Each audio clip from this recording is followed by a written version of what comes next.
and I lived with Sean Puffy Combs for a year. That's the crazy thing. Now, that was L.A. Reid's idea, right? We're sending you over to something called Puffy Flavor Camp. There you go. To learn Flavor Camp. Yeah, Flavor that's Camp. what it was called. And you're going to go to Puff Daddy's. He's going in the 90s. Do you understand what that's like? Puffy's place was like just filled with chicks and orgying like nonstop, right? No, not really. I mean, but hey, it was curious. I got a chance to see some things. Yeah, but you were 13. What were you seeing? I went there to see the lifestyle. Right. And I saw it. And it was Yo, this just leaked. Usher. Yes, that Usher was allegedly caught on CCTV leaving one of Diddy's infamous freak-off parties, and now the internet is in full meltdown. This isn't just another celebrity sighting. The timing, the location, and what insiders are saying, it's giving everything but innocent. Add that to what we already know from Usher's past time at Flavor Camp with Diddy, and this clip hits way different. Was he just at the wrong place at the wrong time, or is this the proof everyone's been waiting for? Keep watching because it's about to get messy. Usher part, that's a touchy situation, man.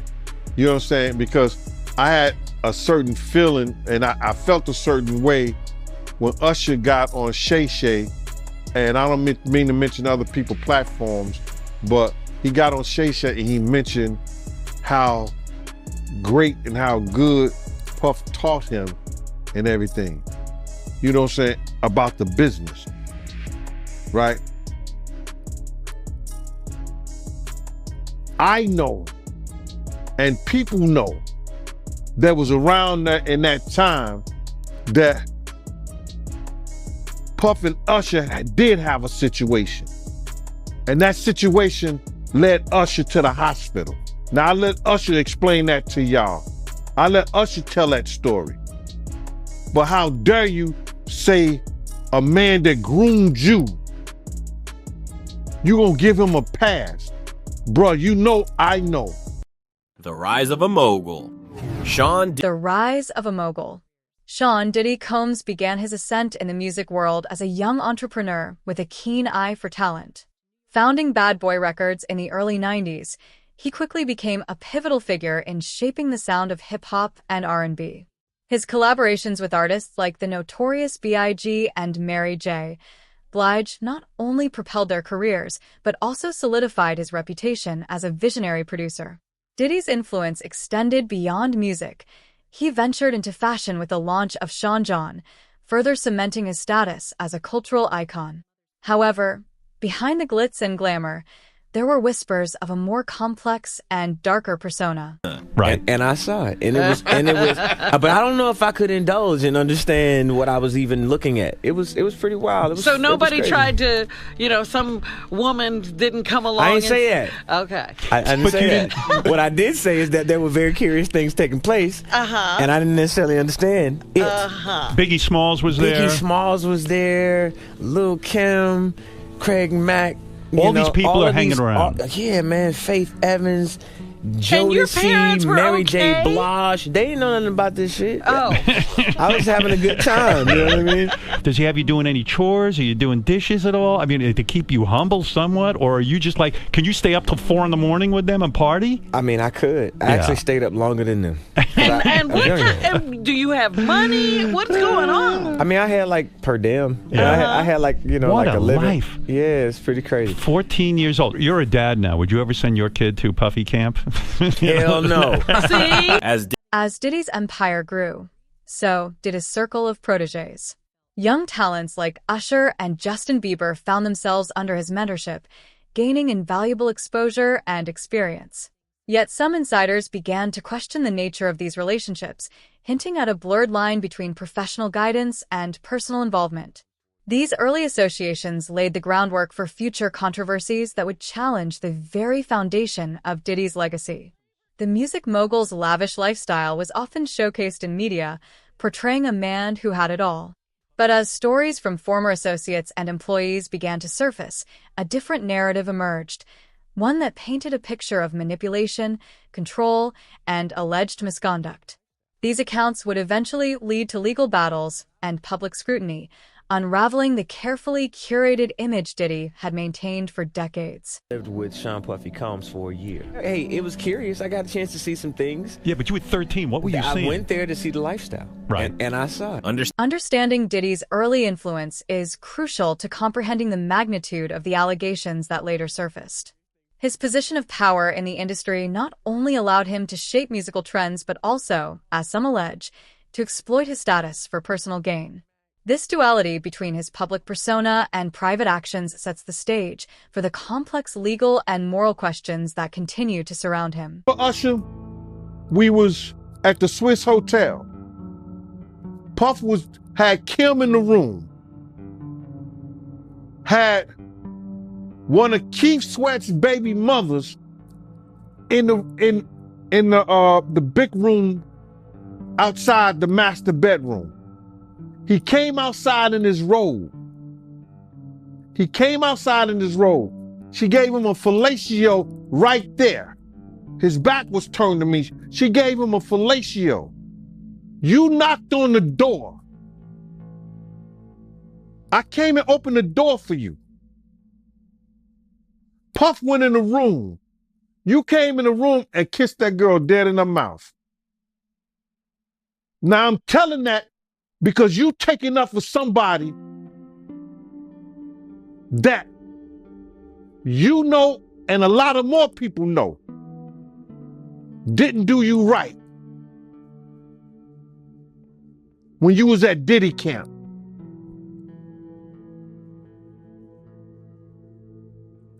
Y'all put it together.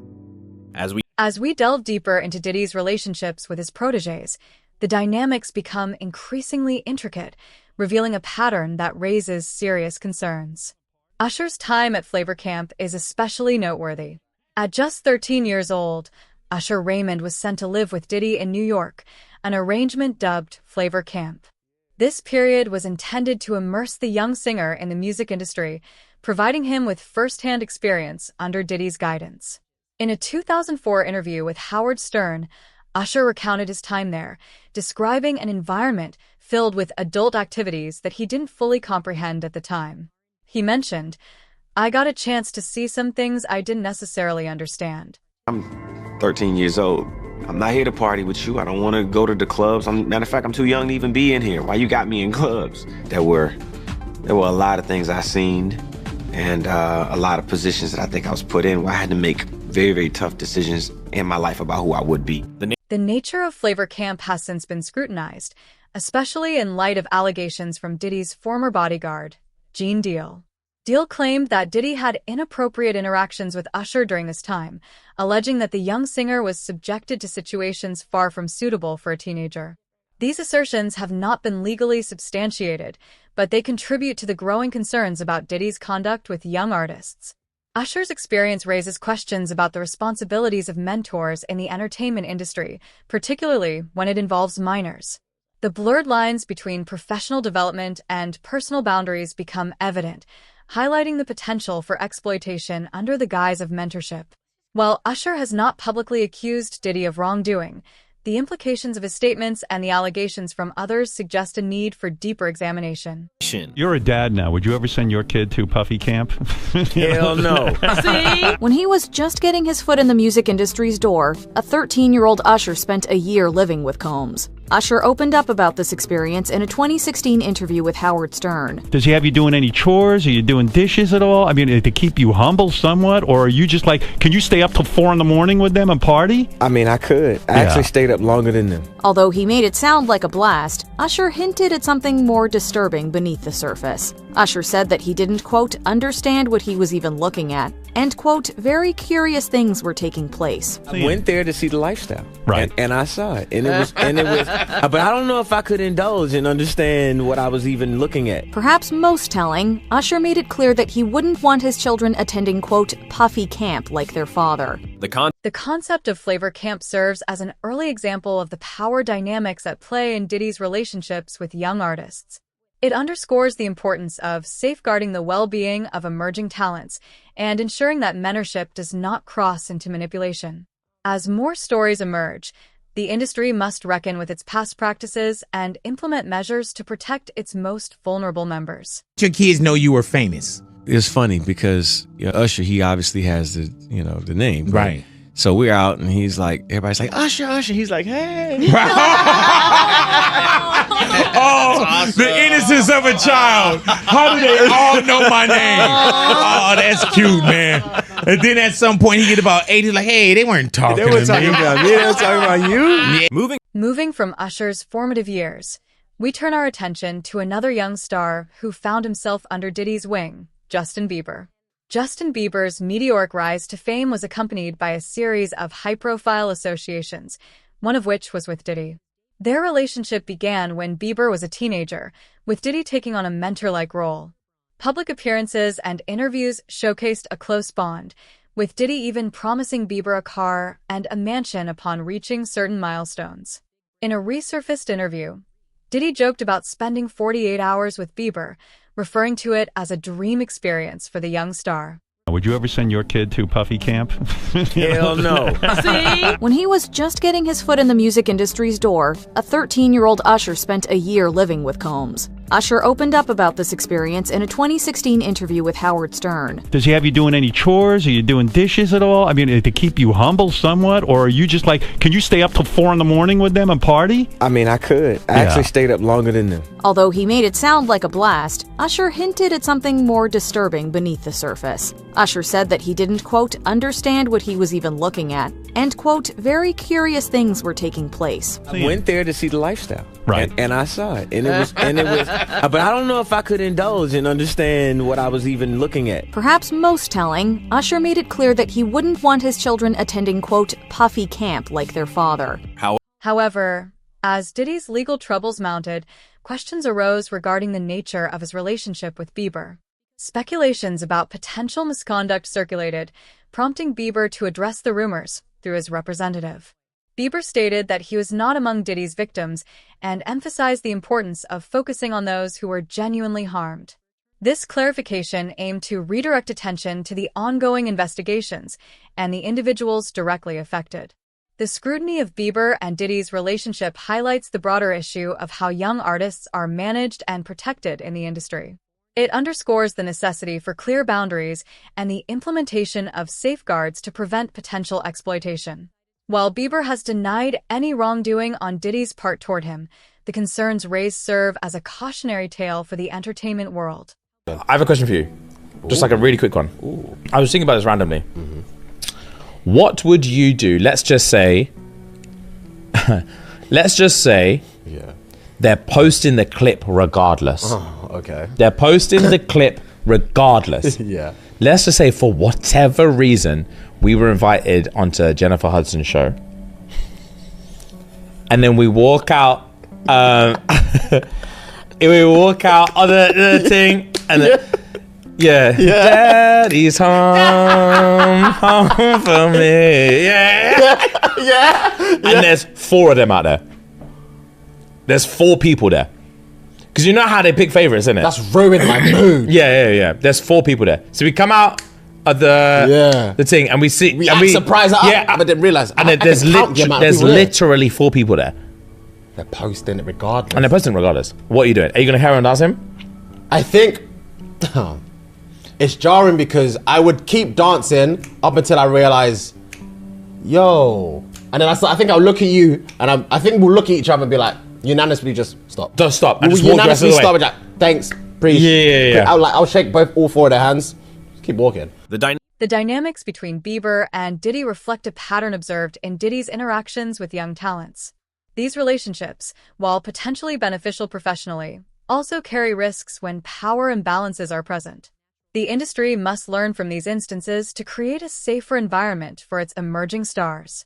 As we examine Diddy's personal relationships, the case of Cassie Ventura stands out, revealing a deeper layer of alleged control and abuse.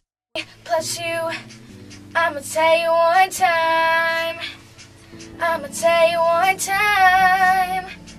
I'ma tell you one time. One time when I met you, come on. Wow.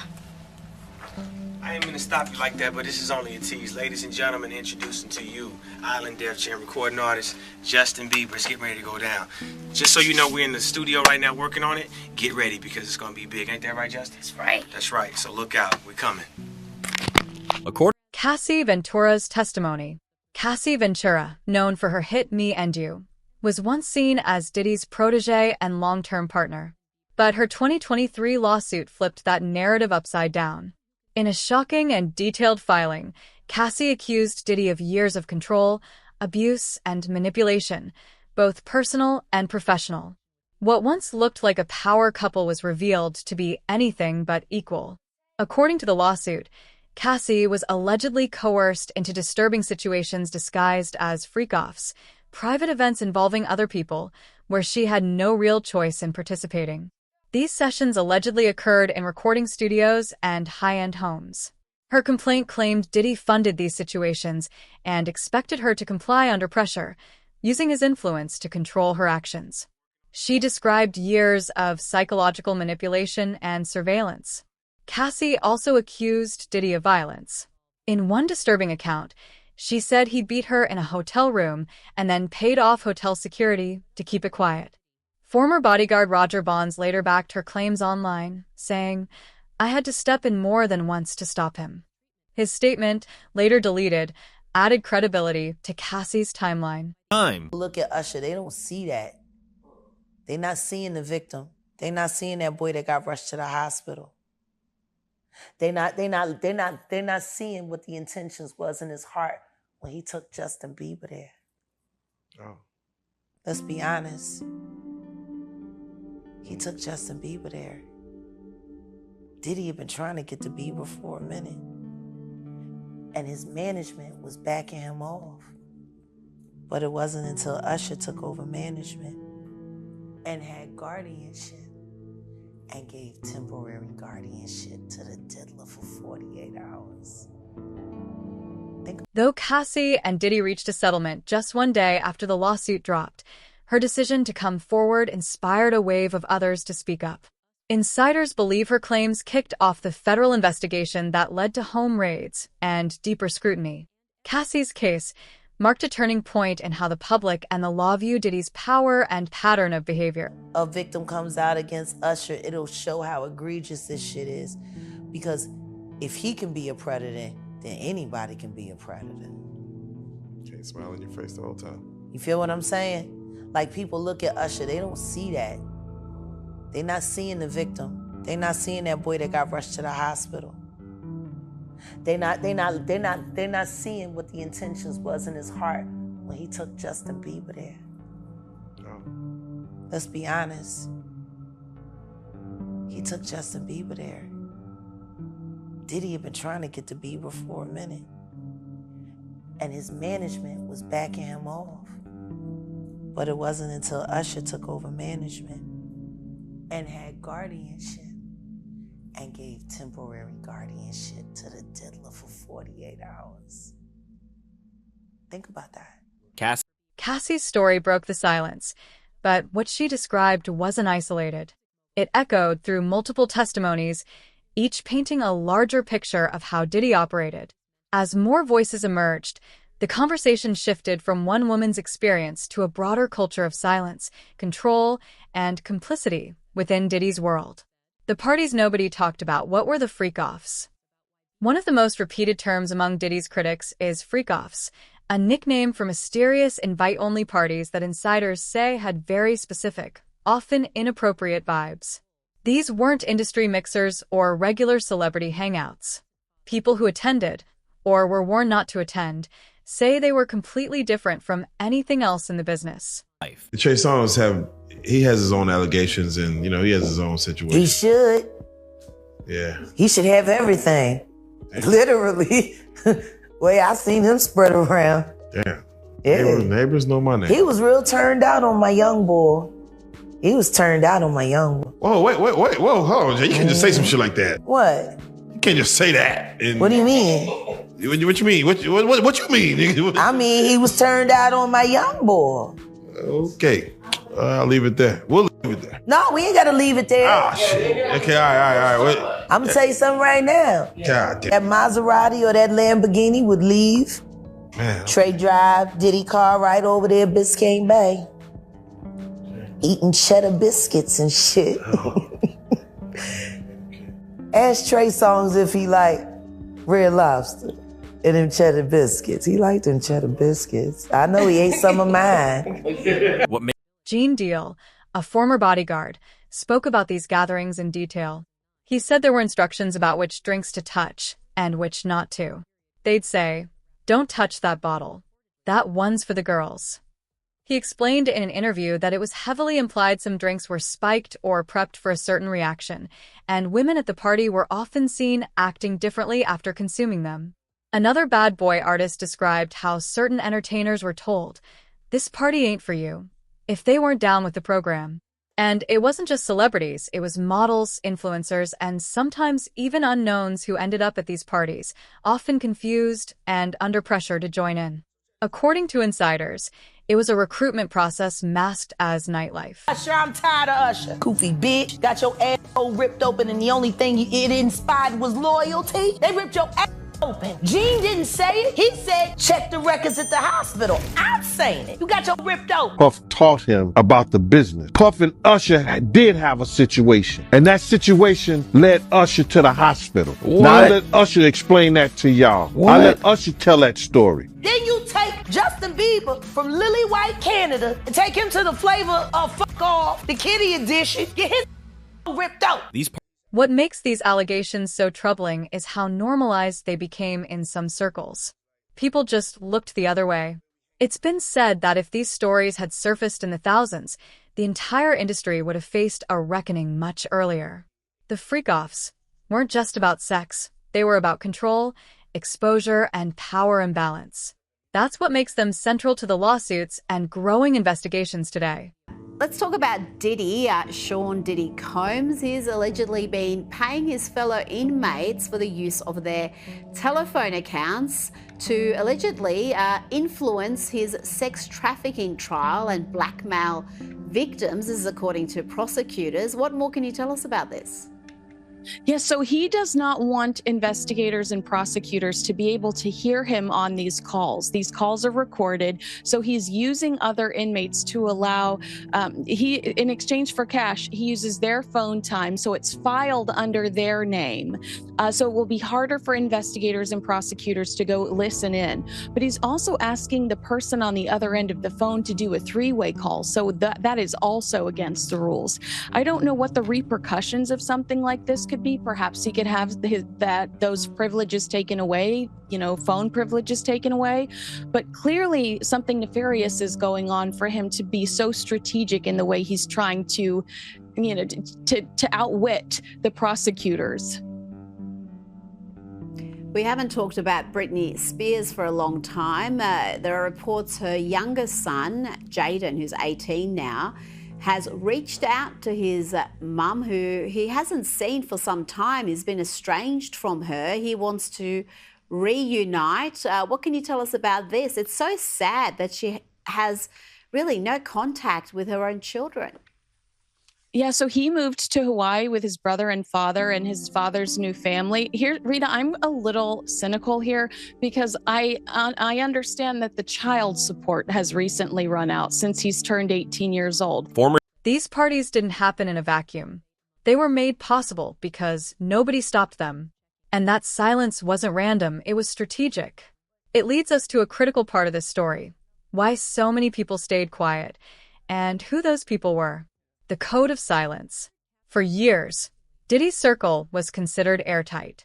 His artists, staff, and even security rarely spoke publicly about anything negative. But the truth is, a lot of people did know what was going on. They just didn't say anything. Why? One word: fear. The combination of money, influence, and NDAs made sure loyalty was kept, even when things went wrong. In his case right now, and all the updates you had. How do I feel about it? Well, listen, I think he should keep maybe not.